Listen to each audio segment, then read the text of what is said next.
Good morning, and welcome to the Haunts and Haints Paranormal Discussion channel on Discord. I'm your host, Red, and today's discussion is about dream interpretation, part of a possibly longer series on dreams and their impact on the waking world and the history of humankind. Today, we'll discuss briefly the history of dream interpretation, talk a little bit about the physical, mental, and spiritual triad that can be affected by our dreams, and the social impact of the waking world on our time in the dreamlands. We'll also offer a possible interpretation of a very common dream theme, the house. This discussion can also be seen, with some edits, on the Discord channel for the time being.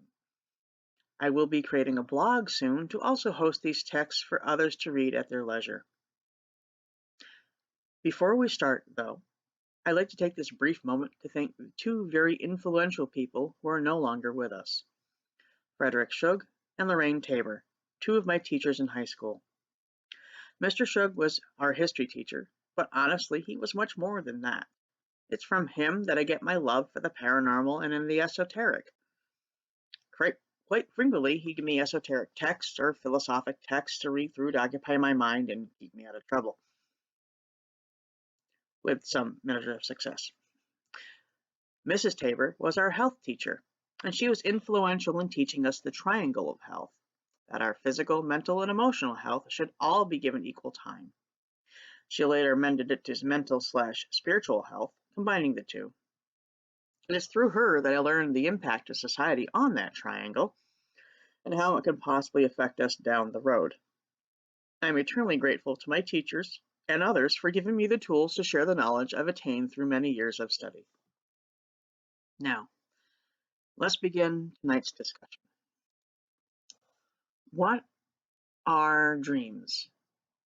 Are they merely the process of digestion, as Dickens once wrote in A Story of Christmas Carol? You may be an undigested bit of beef, a blot of mustard, a crumb of cheese, a fragment of underdone potato. There's more of the gravy than of grave about you, whatever you are. Or are they the chemical ramblings of the subconscious or the superconscious? Why do we have recurring dreams? Why do we dream of houses that expand, contract, and remodel, or towns we've never been in, or even the dead? Are there messages in our dreams? Now, Edgar Cayce was known as a sleeping prophet, one such person who told the future of others in their dreams. Can we control our dreams or see the future in our dreams? What exactly is lucid dreaming?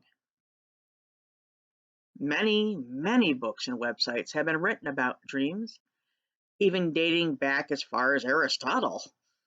But it's our sex-obsessed cocaine addict buddy, Freud, who really set the bar during the height of the spiritualism movement with his book, The Interpretation of Dreams. But I'd argue that Carl Jung was the better man for the understanding of both the metaphysical and the psychological meanings of our nighttime wanderings.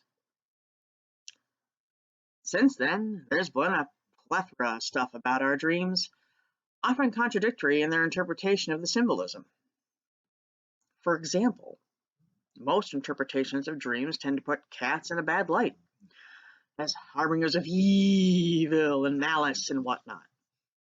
How is that useful to someone who loves cats and perhaps has dreamt of their long-deceased cat or just cats in general, and no malice in the dream itself can be ascertained?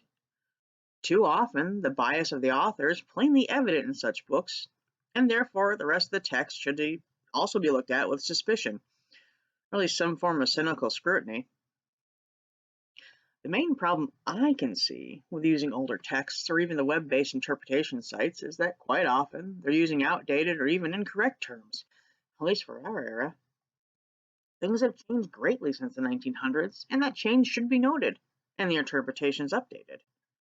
Much like tarot cards, the symbolism of dreams can have many generic meanings, but also deeper, more personal meanings as pertains to the dreamer themselves. Furthermore, our dreams are definitely influenced by our day-to-day living, our encounters with others, and the emotions we either express or repress. A bad day at the office can turn to a dream of being fired, getting revenge, or even having to deal with the situation over and over again until we either wake up and find a solution to the problem we had had in the daytime. That latter point is super important. Allow me to expand on that. Frequently, in our waking time, we often encounter problems or puzzles of varying sizes, social, financial, etc. How many of us have put a problem on the back burner only to dream about a solution, wake, and apply that solution? This is a dream where interpretation of the symbols would be both sort of redundant and almost impossible. There is no symbolism in such a dream. The brain was merely using the back burner during the time we were awake to cook the problem. And when we finally slipped into the dream time, it pulled that problem off the back burner and served us the full meal, the resolution of the problem. Does it always work that way? No, of course not. Brains are perverse. But a good 75% of the time, these problem solver dreams do produce a waking world result. This can also backfire, though, usually in people with anxiety or other mental health issues, or medical issues even. The infamous, oh, can't sleep? Let's go through all the bad stuff you did in the past X amount of years. Lots of times I don't want to poke my brain with a Q-tip to find the reset button. The brain itself, if we take away the esoteric Jungian woo of the super, sub, and waking consciousness, is an amazing storage device, but a perverse one, like I've said before. They can dig up things you thought you'd buried, only to show them to you like a kid showing you the biggest booger he's ever pulled out of his nose. It's unwanted, and frequently that sort of thing can translate into the dreaming world as well as nightmares, or at least unsettling dreams mistakes, the infamous naked in public, teeth falling out, back in high school dreams. Yeah, those. The ones where you feel like nothing's right and all your mistakes are right there before you. Emotions and mental health can also influence what we dream about. Quite frequently, our emotions that we repress during the day can end up expressing themselves in our dreams. For example, anger can show up as stormy weather or tornado, or even a runaway truck, or people in our dreams being uncharacteristically cruel to us. Dreams can also be a source of inspiration as well. I mean, it's a poor example, but H.P. Lovecraft was plagued by strange dream states and terrifying nightmares due to both his mental health issues and his upbringing in a waspy, racist, closed-off society. He took those dreams, combined them with his societal issues and problems, and created worlds of horror the likes of which had not been seen in his time. They still influence horror writers today, despite their problematic origins. He is one, possibly bad, example of how dreams can be used as a creative outlet to be translated into the waking world. I am certain there are others in the creative fields, or even the scientific fields, that have dreamed of solutions to problems, new worlds, etc. We might go deeper into these subjects at a later time. Okay. We've discussed briefly how problems can be solved in dreams, and how our waking world encounters and our mental health can affect our dream worlds, and how our dreams can sometimes inspire us to create worlds of our own on paper. Let's now discuss a particular type of dream and how it may be interpreted. I am sure that each of us has dreamed at some time of a strange house. We're either exploring it, avoiding it, seeing it burn down. In some way, we are interacting with the house. The house can change as we grow and change ourselves in the waking world and during our spiritual growth as well. What once was small, with simple rooms and perhaps simple decor, and is now a rambling, multi-roomed mansion, sometimes dark and foreboding in spots, bright in others, full of people we once loved or demons to be defeated. That house, that's our sense of self. It is, in a way, our body in the dream time. It is an expression of ourselves and our journeys in both the waking and sleeping worlds. Pay attention to where you are in the house. The basement. Who here isn't afraid of the cellar?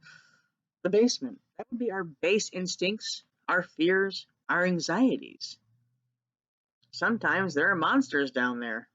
Sometimes there's a pathway or a tunnel out of the basement into a forest, a field, a different part of the house itself, a way out. Sometimes that way out is a way in as well, to the piece of our deepest inner self. The middle of the house, that's how we show ourselves, how we know ourselves. Different rooms can mean different things. The library can express our knowledge or a desire to attain more knowledge. The kitchen is our heart and hearth and how we nourish ourselves. If the kitchen is in disarray, we may be physically ill or not taking care of our physical health, nor getting the nourishment we need, be that physical, emotional, or spiritual. The bedroom would be our private self. In the bathroom, to quote a gent from the 40s, the bowel movement of the soul. Well, that's where we disgorge our things that are no longer useful, see ourselves for who we are in the mirror, and perhaps also put on the mask that allows us to walk out the front door and face the waking world outside of us. However, if you're dreaming of looking for the bathroom, I'd get up and use it in the waking world, because that's not going to end well if you don't. The living rooms, the dining rooms, each would have their own interpretation, and the other rooms can appear or disappear according to our own social and personal needs. For example, I happen to have a very large, very maze-like music room in my personal dream house with many, many different instruments for me to play. Since I am a creative person, expressing myself with music is a love of mine, and this room for me would symbolize the joy that music brings to my soul. Other people might have a game room, a sewing room, or a large walk-in gun safe. You know who you are. It all depends on the person. We can interpret the dining room as the social part of our self-care, as most of us generally eat in a kitchen alone or with family, but have our larger Thanksgiving or Christmases or other holiday meals in the dining room. The same can go for the living room or the parlor, where guests are usually received or entertained. This too would be our social lives with people we trust. And if there's strangers in those social rooms, then we may interpret it as having someone in your semi-private world that you are uncomfortable with. Now the porch, that can be the liminal space between the waking world, our social obligations, and the safety of our sanctuary or home. People come up to our porch to enter our sanctuary, and we can either allow or disallow them to enter. Someone barges their way in the dream time, and it's entirely possible this is our mind telling us that we're too much of a yes person in our waking world. We let people walk over us and don't take the time for self-care and saying no more often. Or it may be a situation in the waking world where we feel out of control of the situation, and that can translate as the unwanted guests or strangers. The dream world has many different interpretations. It's not my role to be a know-it-all in the knowledge regarding them. I do hope, though, that this short lecture has at least been of some entertainment, perhaps insights or ideas as to how our dreams work, how we can work with them, and how some themes can or may be interpreted. We'll touch back on dream interpretation quite often. It's one of my favorite subjects. I encourage others to share their dreams on our Discord channel, my Facebook, or the upcoming blog. We can work together to interpret their possible meanings and show them as examples of how the sometimes confusing world of dreams may be decoded. Again, I'm your host, Red, and this is the end of our dream interpretation talk. I thank you for your attention and time. Have a wonderful day.